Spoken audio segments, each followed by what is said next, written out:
And for those of you who haven't had a chance to grab, if you wanted to grab some stuff to do coloring with, you can do that. These are actually chosen purposely. They're called mandalas mandalas. And the word is Sanskrit for whole world or healing circle. And its purpose, they were originally used in Eastern religion as symbols to help people meditate and for protection and for healing rituals. And the practice is now popular in the Western world with psychologists. So the point is to color or paint these and to provide comforting rhythmic activity, soothing relaxation, and stress relief. And it is felt that the beautiful drawings work on the subconscious to make you centered and calm. All right, let's pray. May the words of my mouth and the meditations in all of our hearts be acceptable in your sight, for you are my rock and my redeemer. Amen. So if you haven't caught on yet, today's theme is about grief. Grief has been a consistent traveling companion on my life's journey for the past year or so. Grief winds its way in and out of my journey. Even when I don't see it, I know that it's there. Sometimes I ignore its presence. For some parts of my journey, grief has slowed me down, making even the simple things difficult. Other times, it just follows quietly behind, and sometimes it sneaks up on me and surprises me with rising feelings and tearful eyes. I had a unique experience with grief this past weekend. Grief actually leaked its way into a moment of joy. Grief doesn't always shut everything else out, but sometimes grief and joy can be held in the same place at the same time. So during this experience, I was able to feel both grief and joy, but the grief surprised me. A good friend of mine got married last weekend. My friend's sister is a lesbian and is engaged, and her fiance wasn't welcome at the wedding. And there were a lot of family dynamics at play, lots of conflict and ultimatums. Strong personalities and young queer love were involved. And there's also a lot of homophobia and hurt and misunderstanding. Family conflict at a wedding is hard enough to navigate. But if you place that against a backdrop of 15 to 20 years of having to check your queerness at the door to help cisgender and hetero people feel comfortable, there's a lot more pain involved. So I remember my friend's sister as this little genderqueer kid who used to hang out with my little brother. And as I thought about her journey, I recognized this pain that she carried. I know what it's like to keep your queerness at bay for so long that you almost forget that there are any other options. And I know what it's like for that pain to hurt relationships. So when she came to take her seat, I saw and felt her queer grief over missing her fiance and the brokenness that homophobia creates.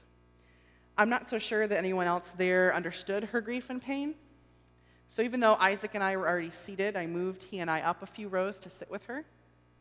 And I sat with her there in shared grief over brokenness, over grief over what could be and isn't. And most of all, I grieved over what the sin of homophobia had cost her over the years, was currently costing her, and what it had cost me. And I felt this grief over this sin sting my soul at the end of the wedding when everyone was singing about the love of Christ. And I sat there thinking about what the love of Jesus must look like to my friend, sister, and to her fiance who wasn't there. I thought about how much hurt had been done to her and to myself and to so many other people in the name of Christ's love. And I thought about, under all of the personality conflicts and the drama, that at the root of everything was internalized and external homophobia. And I thought about all of this instead of singing about the love of Christ with everyone else.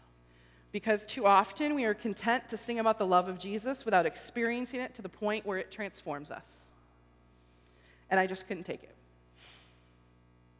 And I also thought about God's grief about this. And while I was experiencing collective grief with my friend's sister, I was experiencing it with God too, about how God must grieve over so many that miss out on real, sacred, authentic, godly love because of fear and sin. In today's text, we see God's grief in Jesus, in the Jewish faith community, and in Mary. We see grief experienced collectively. When Martha went to Jesus, she went alone, But when Mary went to Jesus, she came in the context of community with all the people who came with her. When Jesus arrives at Bethany, he arrives 4 days after Lazarus was buried. Now, this detail may not mean a whole lot to you and I as white North American Christians in 2015, but this detail, as well as the collective mourning that was happening at the house of Mary and Martha, would be significant to the first century Jewish audience that the book of John was written to. The timing of Jesus' arrival at Bethany brings him while the family was sitting Shiva. Shiva is a 7-day period following the burial of a loved one in the Jewish faith tradition. Mourning in general, but especially during this time of Shiva, is viewed less as a cultural formality in the Jewish faith and more as a spiritual practice. There are specific rituals that are intended to support the family in mourning.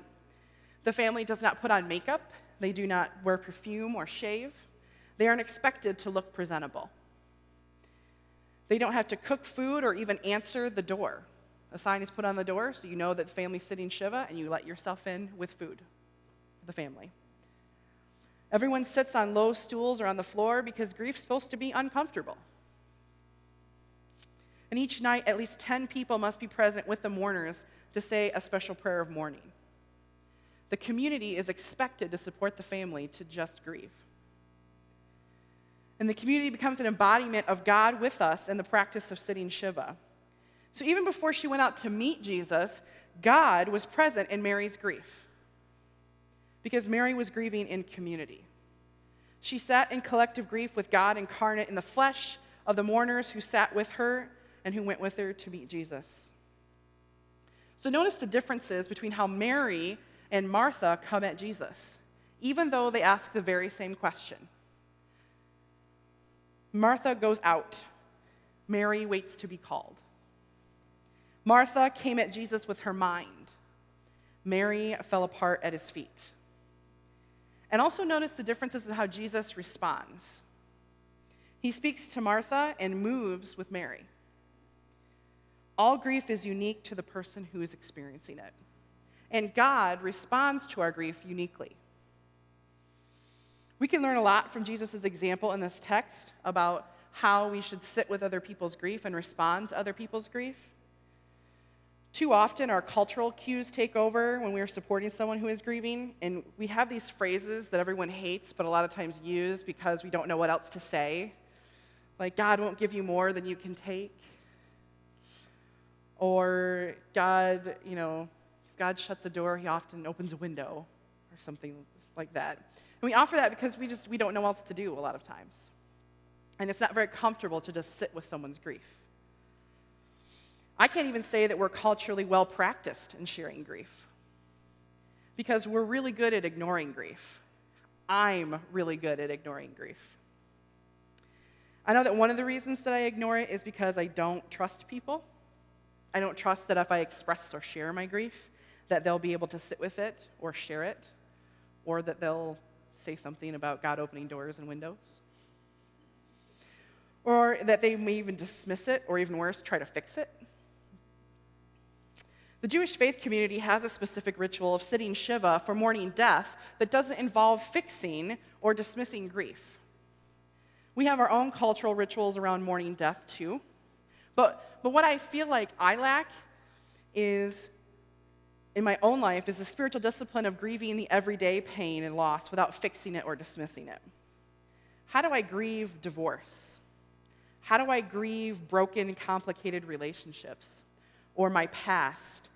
And when my life takes a left turn, how do I grieve that? Because any time that we're in transition, we're going towards something, but we're also leaving something behind that has to be grieved and mourned.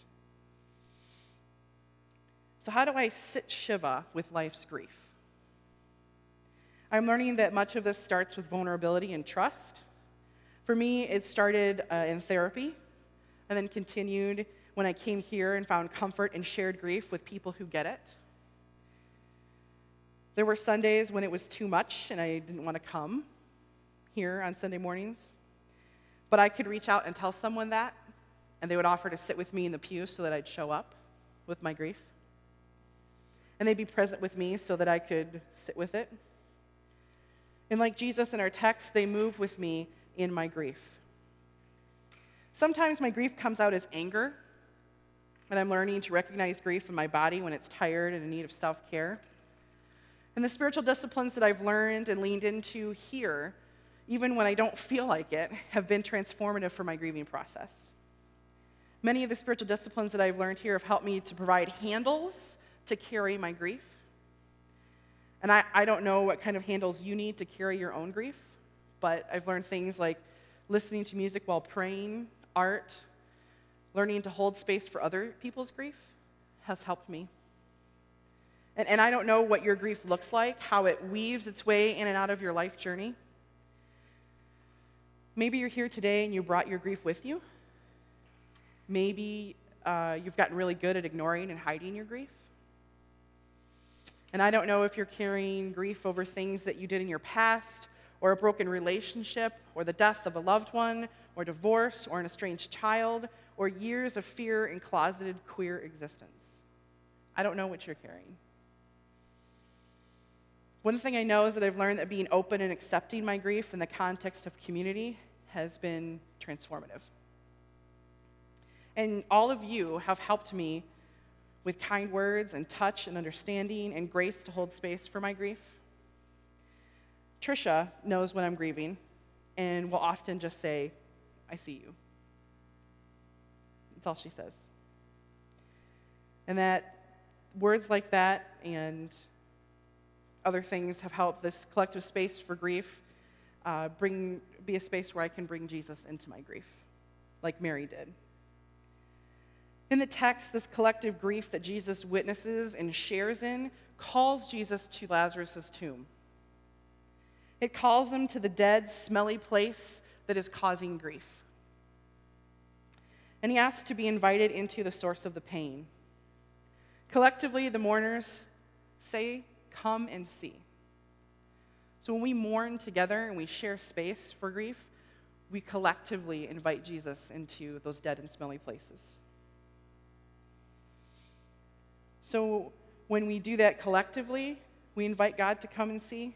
When we write a letter that we may or may not send to someone who has hurt us, we invite God to come and see.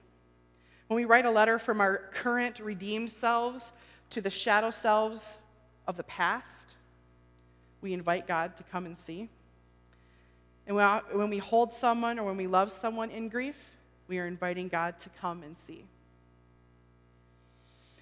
That day, God in the flesh showed up in collective mourning for Lazarus' family. You see, and this is one of the things about holding someone else's grief, is that it often puts us in touch with our own grief, which is why it's so uncomfortable. Jesus' love for Lazarus and grief over what was lost was seen and felt, and Jesus wept. So is Jesus asking to see the dead and smelly places in your life? What is the source of your grief that he wants to see? Do you see how Jesus weeps for your grief? And how can we, as a collective community, support you in your grief?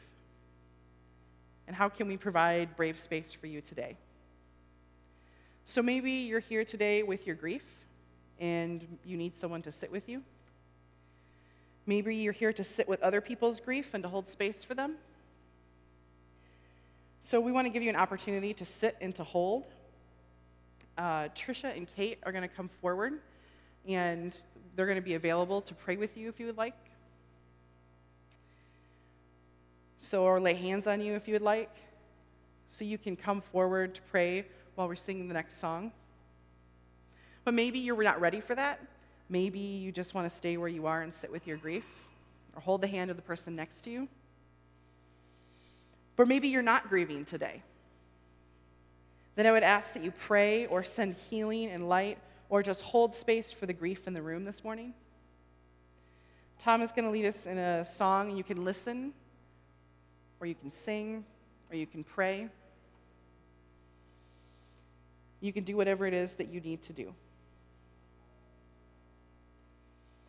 So if you would like prayer, you can come forward at this time.